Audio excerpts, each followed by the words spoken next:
Buenos días, México. Buenas tardes, España. Esto es Qué hilo tan fino que da voz a la memoria. La memoria es un hilo delicado pero resistente, un hilo que une generaciones, historias, afectos y experiencias que, aunque pertenecen al pasado, continúan dando sentido a nuestro presente.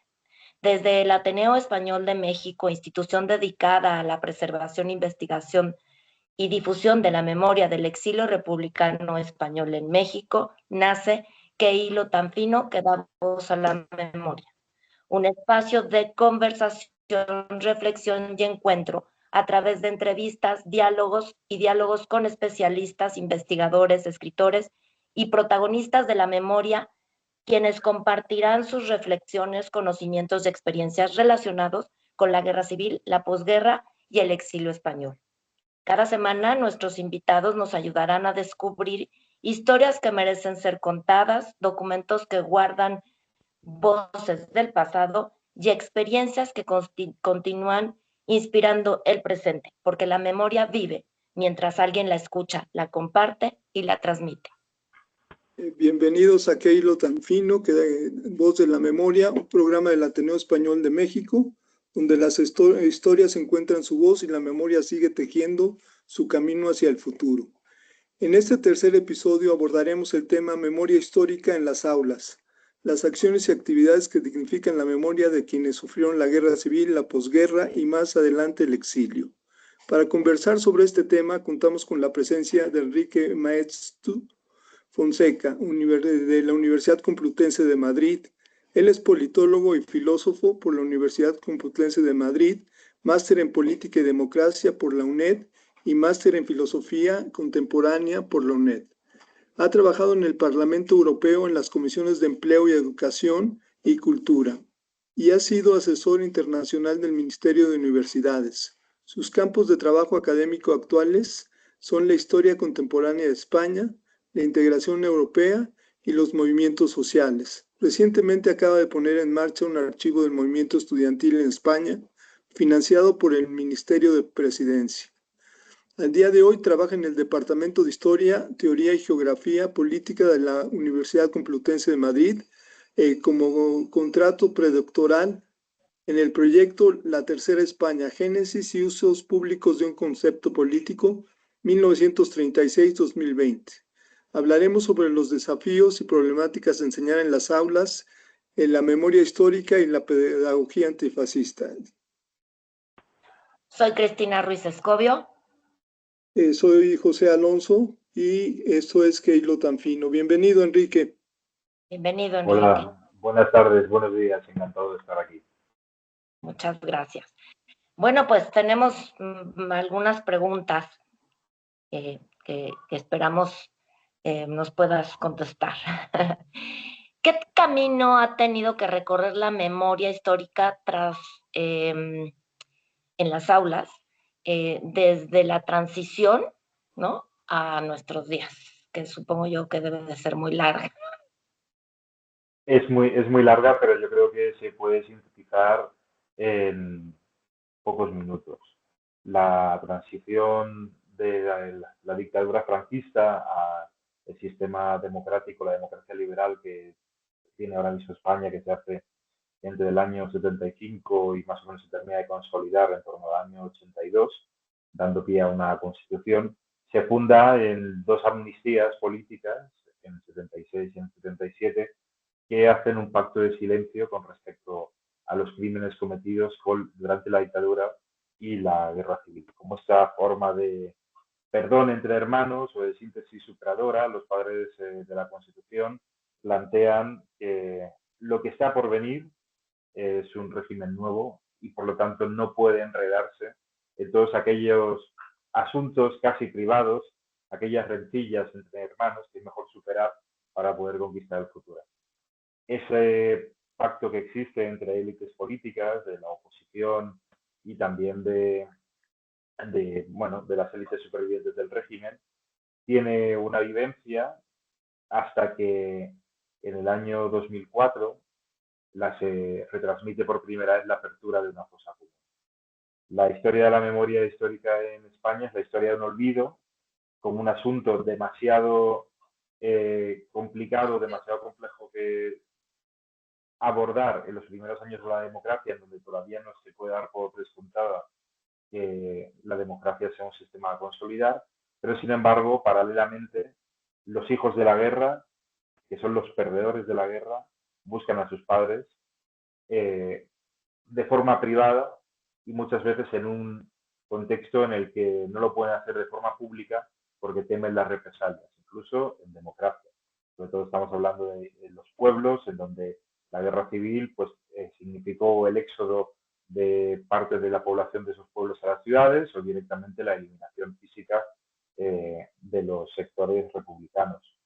Entonces, a partir del año 2004, cuando el presidente de la Asociación por la Recuperación de la Memoria Histórica consigue exhumar la fosa en donde estaban reposando los restos de su abuelo, fusilado en el 36, y también junto a otros militantes republicanos. A partir de ese momento surge la memoria histórica como un asunto que a quienes defienden el sistema político español se les antoja como una suerte de pasado sucio cuya presencia ya es incontestable y al mismo tiempo empieza a aprender la sociedad civil como un discurso político. Porque la derecha en España había siempre entendido que esto de la memoria histórica tenía que ver con el principio de la guerra o con luchas entre combatientes. Sin embargo, en España la represión y el estado de guerra siguió activo hasta el año 1947. España, a partir del año 2004, se empieza a contabilizar y resulta que era el segundo país del mundo con mayor número de desaparecidos por detrás de Camboya, con 140.000, que a día de hoy, 20 años después, 22 años después de aquel día 2000, de aquella exhumación en 2004, se cifran en alrededor de 30.000 personas que siguen desaparecidas en el día de hoy. Entre ellos, mi bisabuelo también, que fue fusilado el 27 de julio de 1976 en la línea de Concepción, Cádiz, y que a pesar de una década de búsqueda todavía no hemos conseguido encontrar sus restos. Pero bueno, precisamente esto tiene que ver con la memoria, con contar cómo hechos familiares moldean realidades sociales y las realidades sociales también acompasan o se desacompasan con cómo funcionan los sistemas políticos. En España ahora mismo hemos tenido en menos de 15 años 2 leyes de memoria.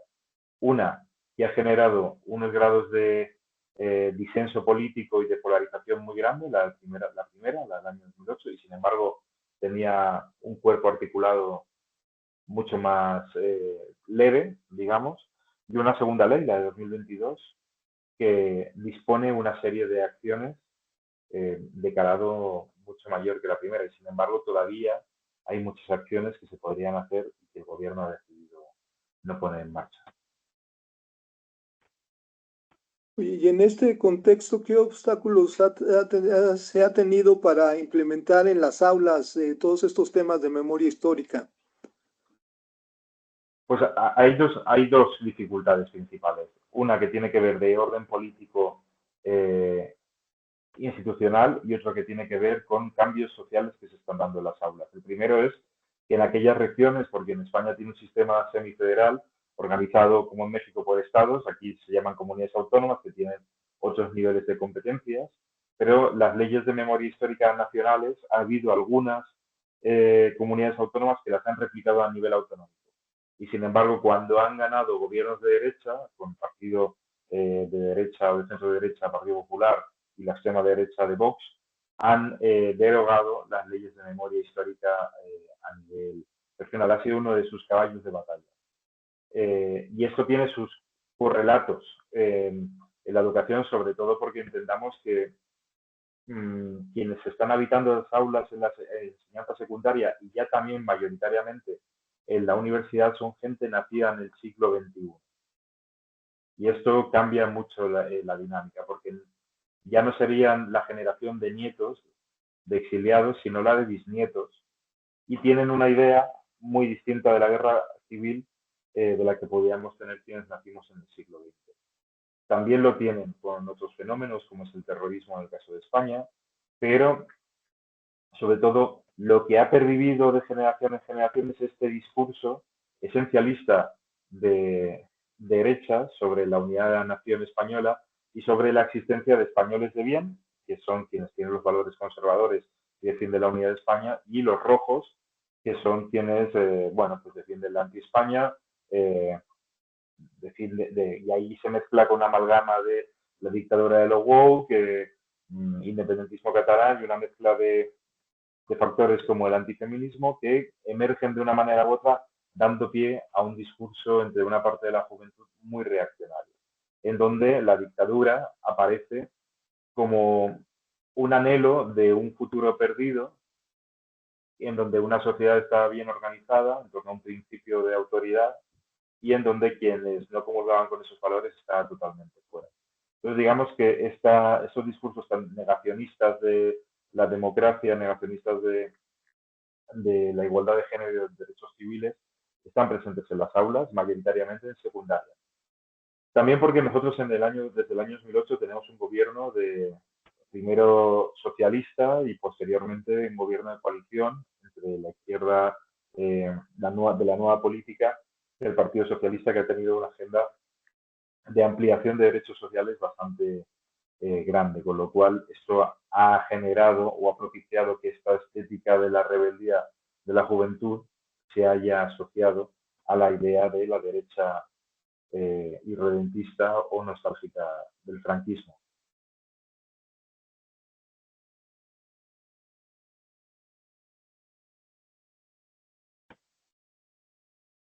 Cristina, no te escucho si estás hablando.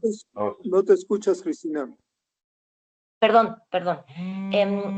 Estoy escuchando que hablas de un poco el recuerdo de la gente y esto de la ley de memoria, ¿no? Propicia la creación de estas aulas. Como tal, cuando se crea, o sea, ¿cómo logras? Porque me imagino que hubo de haber sido muy difícil lograr el que se cree un grupo de aulas democráticas. O sea, supongo yo que fue muy difícil porque además, pues la memoria de muchos o la historia, y sobre todo en España, fue muy cortada, ¿no? Entonces supongo yo que fue muy difícil, pero ¿cómo lo logran? En realidad no fue tan complicado. Digamos que nosotros, que somos investigadores y profesores de la Facultad de Ciencias Políticas, llevábamos más de una década realizando entrevistas a militantes de la transición del antifranquismo sobre su vida, sobre sus circunstancias, sobre cómo se había desarrollado toda su socialización política. Entonces ya teníamos hecha una red bastante grande en Madrid. Y con posterioridad a la pandemia decidimos organizar una red en la Universidad Complutense. La Universidad Complutense es una tercera parte de la UNAM, pero sin embargo es la universidad más grande de España en este momento y también es un lugar de memoria a todos los niveles.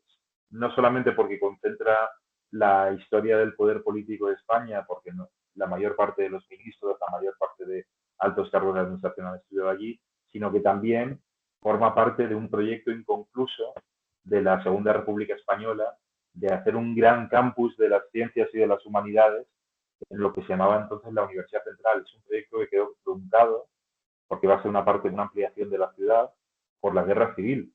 Precisamente en la guerra civil la Universidad Complutense es uno de los frentes de batalla. Allí muere el anarquista Buenaventura Durruti y también digamos que la Facultad de Filosofía es el cuartel general de las brigadas internacionales. Sigo muy rápidamente, es el lugar donde se firma el final de la guerra y el lugar donde existe a día de hoy el único monumento que existe en Europa conmemorando la batalla de un régimen fascista sobre una democracia que se llama el Arco del Triunfo.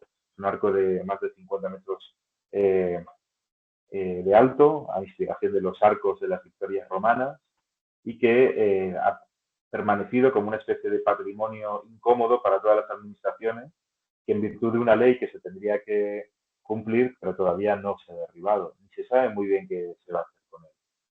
Porque digamos, como siempre, esos temas de memoria, todo es demasiado complejo para hacer algo. Lo que pasa es que siempre acaban pasando los años y no pasa nada. Entonces, digamos que en esta tesitura, un estudiante que quiera ir a la Complutense puede pasar perfectamente su carrera, los 4 o 5 años, sin que nadie le cuente que este lugar por donde estudia es un sitio muy denso de memoria histórica de nuestro país. Planteamos una coalición de alrededor de una treintena de profesores, profesoras, investigadores, investigadoras de 5 facultades y decidimos empezar a hacer programas de prácticas, programas de reflexión en torno al currículo escolar en la secundaria, de recuperación y reactivación de la historia del movimiento estudiantil, que a diferencia de otros países de América Latina, en España siempre se había considerado como un asunto de segunda categoría, a pesar de que tiene experiencias bastante relevantes, y nos pusimos en marcha. Y es un proyecto que ha ido funcionando a base de, bueno, voluntarismo, como la mayor parte de los proyectos sociales, pero siempre con la idea de generar una comunidad interesada en torno a los temas de memoria, intentando incorporar siempre a perfiles nuevos y siendo muy abiertos en nuestros planteamientos. Oye, Enrique, y todo esto de la recuperación del archivo del movimiento estudiantil en España y todo este trabajo que hacen, ¿qué consideraciones tienen con respecto a las redes sociales que pues plantean unos discursos de repente pues muy contrarios a toda esta idea de la memoria, de recuperar la memoria histórica? ¿Cómo trabajan con esa línea? Pues con humildad y con constancia. De hecho, un archivo siempre va 10 pasos más lento que cualquier cosa que suceda en el mundo. A nosotros llevamos un ritmo en el que durante 10 años hemos conocido a mucha gente que guardaba pequeñas carpetas con panfletos, afiches, documentos de las asambleas de sus facultades y que las había conservado durante 40 años y que no quería que se perdieran.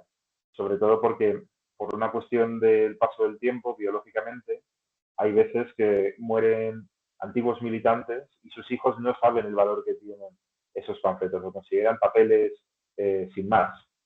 Entonces, esos pequeños archivos privados, porque ninguna institución ha querido hacerse cargo de ellos o ni siquiera ha tenido conocimiento durante la mayor parte de décadas de la democracia, pues nosotros hemos ido a acceder a esas personas, nos hemos puesto en contacto con ellas y les hemos planteado digitalizarles sus archivos, devolvérselos o buscar dónde los pueden donar. Entonces, eso era el primer paso, hacer la red. En segundo lugar, era tener la voluntad de que toda la documentación de los diferentes movimientos estudiantiles pudiera estar en acceso abierto para todo el mundo que quisiera consultarla. Para nosotros la cultura tiene que ver, y sobre todo la cultura de los movimientos sociales, con la disponibilidad para que todo el mundo en cualquier parte del planeta pueda leer ideas y decir, esto a mí me sirve, no me sirve, quiero investigarlo, quiero ir más allá. Es decir, en ese sentido es un proyecto muy social. Entonces nosotros contra los movimientos negacionistas de memoria histórica solo podemos demostrarles con hechos, como que en 4 años hicimos más de 60 entrevistas y que tenemos casi 30.000 documentos escaneados, digitalizados, en donde podemos demostrar cualquier mentira histórica que se haya dicho sobre los estudiantes con hechos, con relatos, y que hemos creado una escuela en donde formamos a estudiantes de grado, de último curso, les enseñamos a investigar y empezamos a recuperar memoria de gente que a lo mejor no le dio tanta importancia en su momento, como ya sea los años 90, pero que pasados 30 años la memoria se vuelve un poco más endeble y necesita ser un poco más, digamos, matizada, condensada, de tal manera que podemos poner a estudiantes nacidos en el año 2003-2004 de frente a la generación estudiantil de sus padres o de sus abuelos, dar las herramientas y decirles, investiga, lanza una hipótesis, confuta la historia que están planteando la extrema derecha. Tenemos datos y encima te estamos enseñando a estudiar.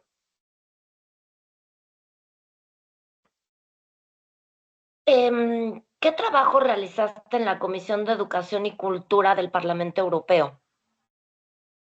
Yo en la Comisión de Cultura y Educación del Parlamento Europeo estuve entre los años 2016 y 2018 trabajando como asistente parlamentario de la eurodiputada Tania González Peñas, que era la portavoz de Podemos en el Parlamento Europeo durante esa legislatura. Fundamentalmente mi labor tenía que ver con dosieres dedicados más a los intercambios estudiantiles, como el programa Erasmus, como los programas de fomento de empleo joven, como la Garantía Europea, y luego también de prestar atención a temas que eran compartidos con otros asuntos, como la Comisión de Asuntos Constitucionales, que tenían que ver con temas de patrimonio y herencia europea. El Parlamento Europeo es un gran parlamento de más de 700 eurodiputados, 27 comisiones, dentro de un organigrama gigantesco en donde comparte atribuciones políticas junto con la Comisión Europea como una suerte de poder ejecutivo y el Consejo de la Unión Europea, que reúne a los diferentes jefes de Estado de todos los países miembros. Entonces, hay proyectos, hay líneas de trabajo para muchísimas cuestiones. A mí en particular de la Unión Europea en temas de memoria me interesa todo lo que tiene que ver con el patrimonio inmaterial de la Europa surgida a partir de la Segunda Guerra Mundial y cómo en España tenemos todavía una asignatura pendiente en temas que tienen que ver con el tratar nuestro pasado sucio del siglo XX y en cómo la calidad de nuestra democracia tiene que ver con por qué nos hemos acostumbrado a vivir en una democracia de baja intensidad en España. No, en una democracia que es democracia parlamentaria, porque no somos un republicano, nosotros vivimos en el Reino de España, nuestro monarca actual es el hijo del rey Juan Carlos, que fue nombrado por una autoridad dictatorial tras una guerra de 3 años, y que por lo tanto hay ciertas cuestiones que siguen siendo interferencias que hacen que nuestra democracia sea una cosa que podamos dar por descontada permanentemente. Entonces, sí, todas esas cosas son interesantes. Luego también me interesan mucho los intercambios entre gentes de diferentes países. Me interesa mucho que en el caso, no de la Unión Europea, como que la mayor parte de personas en España no conocen o no conocen el caso de los niños de Morelia y sí que conocen el caso de los niños de Moscú. Me interesa mucho que entendamos cómo fue la vida en dictadura, en la dictadura de Franco y cómo fue, pues, por ejemplo, la vida en dictadura en la Unión Soviética en el caso de Polonia. Es decir, cómo se desarrollan los sistemas de libertades, cómo funcionan los diferentes procesos de memoria, porque es muy curioso que en España el movimiento memorialista ha aparecido casi 70 años más tarde, mientras que en otros países que también han sufrido matanzas y persecuciones por motivos políticos similares y a veces con números mayores, estos movimientos no han aparecido. Como la memoria en España ha sido una cuestión privada, familiar, muy tenaz, que se ha transmitido de padres a hijos y que solamente un siglo más tarde, en el 21, empezó a aparecer como una cuestión política que no tiene como afán ganar o hacer ganar o perder elecciones, no tiene como afán el revanchismo, sino simplemente que se sepa qué pasó, que se reconozca a las víctimas y que se termine con esta categorización de los españoles de bien y los españoles que fueron reprimidos y tuvieron que escaparse porque algo habrían hecho. Esto es quizás lo más importante. Sí. Oye, Enrique, ¿y qué experiencias de todo ese trabajo que hiciste con la Unión Europea, qué experiencias vistes de memoria histórica que se manejaran en la educación en otros países? Es una muy buena pregunta, porque precisamente salió hace ya 5 años o un poco más un libro de Geraldine Schwartz que se llama Los amnésicos y cuenta la historia, ella es una autora franco-alemana, cuenta la historia de su familia y de cómo ella se da cuenta de que su abuelo en realidad hizo su fortuna comprando a precio de saldo la empresa de un judío durante el Tercer Reich. Y a partir de esta excusa, de este alibi, ella va reificando, reconstruyendo cuáles fueron las políticas de memoria después de la Segunda Guerra Mundial, tanto en Francia como en Alemania, fundamentalmente. Como en Alemania una parte de la población hizo como si nunca hubiera sabido nada, tanto de la deportación como de las diferentes injusticias que se habían producido y cómo esto fue sirviendo pues para que muchos, no jerarcas, pero sí cuadros intermedios o cuadros de administración alemana acabaran formando parte del nuevo sistema democrático. O en el caso de la memoria francesa, siempre se plantea como un gran relato victorioso, exento de segundas partes o segundas versiones, que a veces ha tendido a ser bastante, digamos, leve con el caso del gobierno de Vichy, en el caso, por ejemplo, de los discursos de la extrema derecha francesa actualmente. Y en el caso italiano, pues hay una parte semejante. Digamos que tras la muerte, bueno, tras el asesinato de Benito Mussolini en el 45 de la liberación de Italia, se produce un referéndum que hace que Italia se constituya una república, hay un consenso antifascista reinante allí, pero digamos que ya en los años 50 hay personas que han participado dentro del régimen que se vuelvan a reencuadrar dentro de la democracia cristiana italiana. Digamos que como en España se dio un conflicto durante 3 años muy cruento y muy internacionalizado por los medios, y que después de la guerra siguieron desapareciendo miles de personas, este asunto ha quedado mucho más enclavado en la memoria de los españoles. Sin embargo, en el caso de los griegos y tras la Segunda Guerra Mundial, cuando las propias tropas cuando hay un genocidio de los militantes del Partido Comunista, se ha quedado mucho más anclado dentro de la memoria del Partido Comunista y como un hecho de lesa humanidad dentro de la sociedad griega, digamos. Cambia mucho. No es lo mismo los países que han formado parte del bloque del Este y sus políticas de memoria que en el caso de los países de la Europa occidental.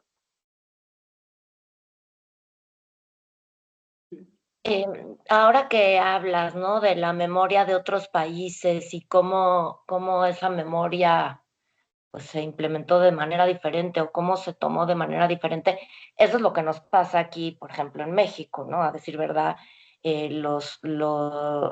las familias del exilio y los colegios del exilio, pues siempre nos hicieron mucho hincapié en esta memoria, ¿no? Es algo que nosotros nunca perdimos, ¿no? Y que de hecho día con día y hasta el día de hoy y sigue presente en nuestras vidas.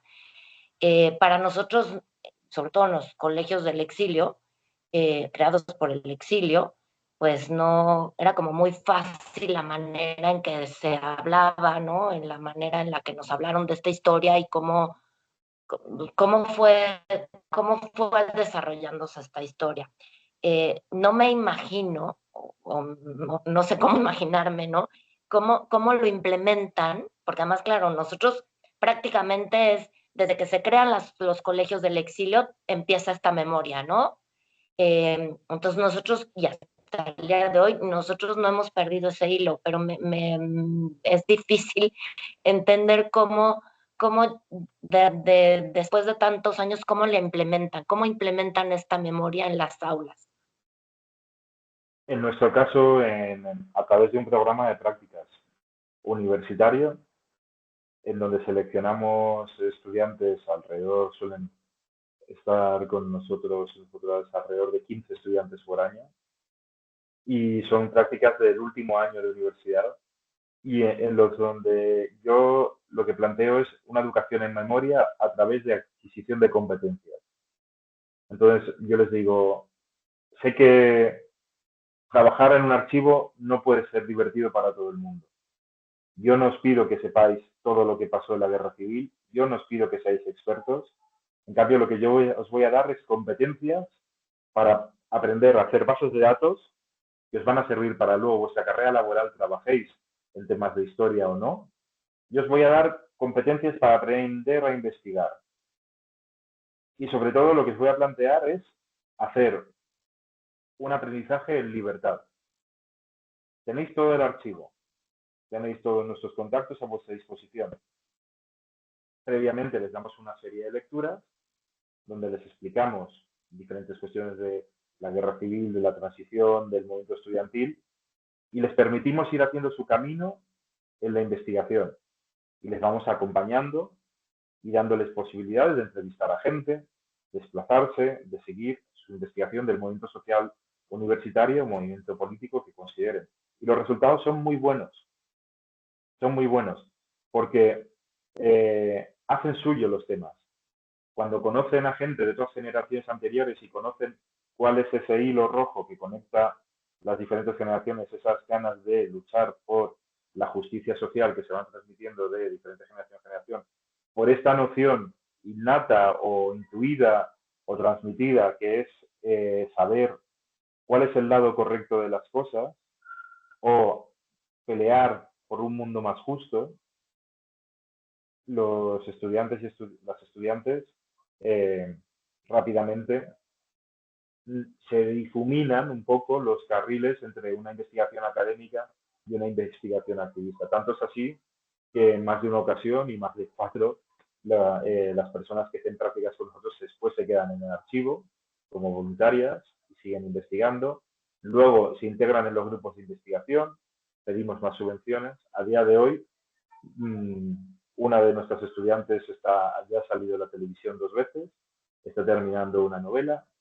Ha habido otra estudiante que ha hecho otra novela que está presentando ahora mismo. Se están haciendo un doctorado ya de uno de los temas que se investigó. Estamos muy contentos. Es una experiencia muy modesta con los recursos que tenemos, que generalmente son pocos, y sabiendo que un archivo no funciona de un día para otro, sino que para poder dar resultados, a lo mejor tienen que pasar 5, 10 años. Ustedes lo saben porque tienen un gran archivo en el Ateneo que he tenido la suerte de poder consultar. Entonces vamos poco a poco porque nuestra intención es que no nos vamos a ninguna parte. Entonces todo el mundo que quiera pasar por aquí está más que invitado y solo pedimos que se divierta y tenga ganas de aprender. ¿Y cuáles son los retos en adelante para fortalecer este trabajo de memoria histórica? Diría que el primero es seguir haciendo lo que estamos haciendo, que nos conozca la gente, que profesores de secundaria y de universidad accedan a nuestra página web, puedan consultar nuestra base de datos, utilizar panfletos que se hicieron en los años 50 y los años 60 para proyectarlos en sus clases y que vieran los alumnos que alguien de 16 años que podía estudiar en una preparatoria en su momento en los años 50 no se diferenciaba tanto de alguien con 16 años ahora, y que no por el hecho de ser joven te conviertes en un inútil.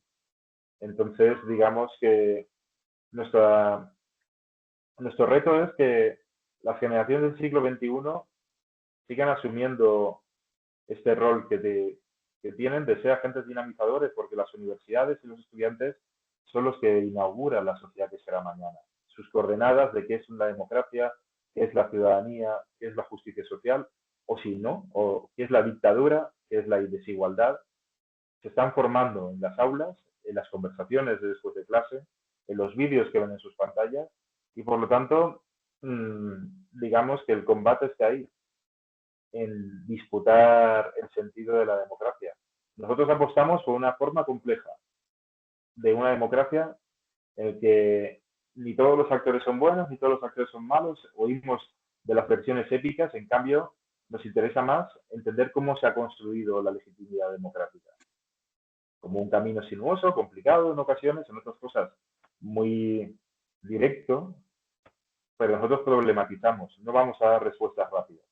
Ahora bien, lo que también tenemos son respuestas contundentes ante quienes niegan la democracia, ante quienes prefieren la desigualdad a los derechos. Y esa tarea la hacemos en las aulas, la hacemos en nuestra práctica democrática como ciudadanos del Reino de España y allá donde tengamos la oportunidad de hablar. Muy bien, pues hemos llegado al final de este tercer episodio de Qué hilo tan fino que da voz a la memoria. Agradecemos mucho a Enrique por compartir con nosotros sus reflexiones, experiencias y conocimientos sobre la memoria histórica en las aulas, un tema que nos recuerda que la historia y el exilio de miles de españoles no es un relato ocurrido, son hilos tejidos que aún perduran y siguen tocando vidas. Desde el Ateneo Español de México reafirmamos nuestro compromiso de seguir siendo un espacio de encuentro, investigación y difusión de la memoria del exilio republicano español. Los invitamos a seguir nuestras actividades a través de las diferentes redes y acompañarnos en los próximos episodios. Yo soy Cristina Ruiz Escobio. Yo soy José Alonso y bueno, te agradecemos mucho, Enrique, que nos hayas dado esta entrevista. A vosotros. Y bueno, esto fue Qué hilo tan fino, voz de la memoria. Porque mientras haya quien recuerde, la memoria seguirá encontrando su voz. Muchas gracias. Muchas gracias.